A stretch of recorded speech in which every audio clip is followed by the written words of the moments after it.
Marwari media आप देख रहे हैं। आज है 24 सितंबर 2023 रविवार का दिन और हिंदू तिथि के अनुसार भाद्रपद माह की नवमी तिथि है। नजर डालते हैं आज की बड़ी खबरों पर। शुरुआत करते हैं देश की सबसे बड़ी खबर के साथ। खालिस्तानी आतंकी पन्नू पर एनआईए का बड़ा एक्शन। राष्ट्रीय जांच एजेंसी ने खालिस्तानी आतंकी और प्रतिबंधित सिख फॉर जस्टिस के नेता गुरु पतवंत सिंह पन्नू की पंजाब के अमृतसर और चंडीगढ़ स्थित संपत्तियों को जब्त कर लिया है। दरअसल यह वही पन्नू है जो अक्सर भारत के खिलाफ कनाडा में जहर उगलता है। आगे बढ़ते हैं। कांग्रेस ने राजस्थान में कार्यकर्ता सम्मेलन के साथ ही चुनावी अभियान की शुरुआत कर दी है। जयपुर में कार्यकर्ता सम्मेलन में कांग्रेस ने वादा किया है कि यदि केंद्र में सरकार आती है तो महिला आरक्षण तत्काल दिया जाएगा। सम्मेलन में राहुल गांधी ने आरोप लगाया कि केंद्र सरकार देश का नाम बदलना चाहती थी, वह इंडिया का नाम भारत करना चाहते थे। राहुल गांधी ने कहा कि मोदी ओबीसी वर्ग को भागीदारी देना चाहते थे, लेकिन जातिगत जनगणना से क्यों डर रहे हैं?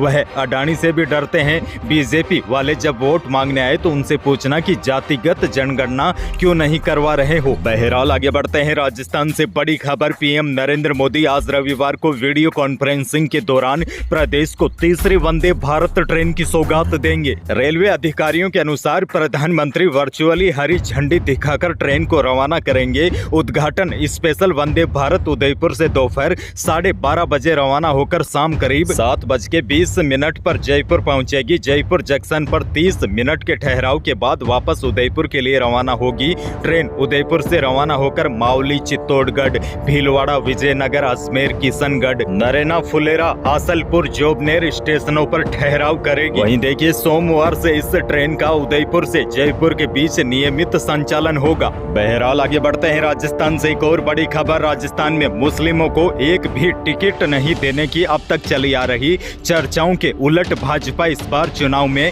अल्पसंख्यक समाज की भागीदारी बढ़ाने की तैयारी कर रही है। प्रदेश की 40 मुस्लिम बहुल सीटों में से जीत की संभावना तलाशने के लिए 15 सीटों पर पार्टी की ओर से मुस्लिम दावेदारों को लेकर सर्वे करवाया जा रहा है। इसमें कामा, हवा महल, मंडावा, लाडनू, नागौर, किशनपोल, सीकर, झुंझुनू, पोखरण, आदर्श नगर, कोटा, डीडवाना, धौलपुर, यह कुछ ऐसी सीटें हैं जहां पर भाजपा मुस्लिम प्रत्याशियों को टिकट देने की तैयारी में है। आगे बढ़ते हैं। राजस्थान के पशुपालकों के लिए बड़ी खबर है। लंपी संक्रमण पशुओं का पीछा नहीं छोड़ रहा है, जिसकी वजह से पशुपालक परेशान है। आपको बता दूं, पशुपालकों का व्यवसाय बीते साल भी तबाह हो गया था और इस साल भी लंपी संक्रमण का कहर जारी है। झालावाड़ से बड़ी खबर है। झालावाड़ में पशुओं में लंपी संक्रमण तेजी से फैल रहा है।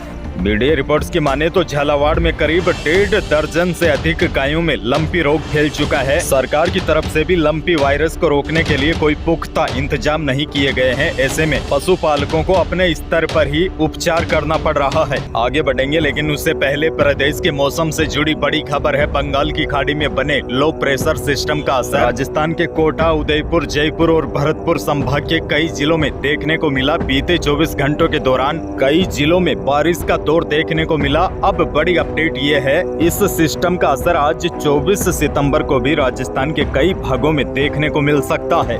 हालांकि पश्चिमी राजस्थान में काफी कम देखने को मिलेगा, लेकिन सबसे बड़ी अपडेट ये है, अब मानसून के लौटने का समय आ गया है। यानी कि 1-2 दिनों के बाद आसमान में बादल वगैरह काफी कम ही दिखाई देंगे। 25 सितंबर के बाद मानसून की विदाई राजस्थान से शुरू हो जाएगी। आगे बढ़ते हैं। देश की एक और बड़ी खबर। पीएम मोदी की सुरक्षा में बड़ी चूक सामने आई है। दरअसल वाराणसी के रुद्राक्ष सेंटर के बाहर प्रधानमंत्री यहां एयरपोर्ट के लिए रवाना हो गए थे। इसी दौरान एक युवा उनके काफिले के आगे कूद गया। वह पीएम की गाड़ी से बेमुश्किल 10 फीट की ही दूरी पर था। पुलिस कर्मियों ने उसे दौड़कर पकड़ लिया। एसपीजी उसे पूछताछ कर रही है। युवक भाजपा का कार्यकर्ता बताया जा रहा है। गाजीपुर जिले का रहने वाला है। वह सेना में नौकरी की मांग को लेकर पीएम से मिलना चाहता था। आगे बढ़ते हैं। राजस्थान के लोगों के लिए एक और बड़ी खबर है। राज्य सरकार की ओर से खाद्य सुरक्षा में शामिल परिवारों के नए सदस्यों का नाम राशन कार्ड में शामिल करने के लिए पिछले 3 वर्षों से इंतजार करना पड़ रहा है।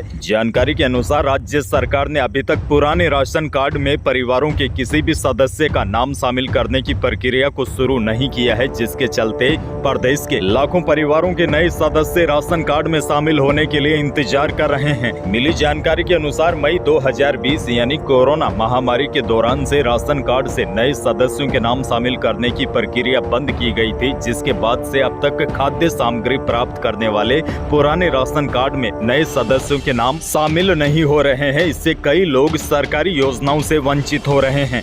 यानी कई लोगों ने नए राशन कार्ड भी बना लिए, लेकिन फिर भी लोगों को सरकारी योजनाओं से वंचित रहना पड़ रहा है। तो यही थी प्रदेश और देश की कुछ बड़ी और महत्वपूर्ण खबरें। वीडियो को लाइक करना बिल्कुल न भूलिए। चैनल पर नए हैं तो सब्सक्राइब भी कर लीजिएगा ताकि आप अपडेट रहे बड़ी खबरों से।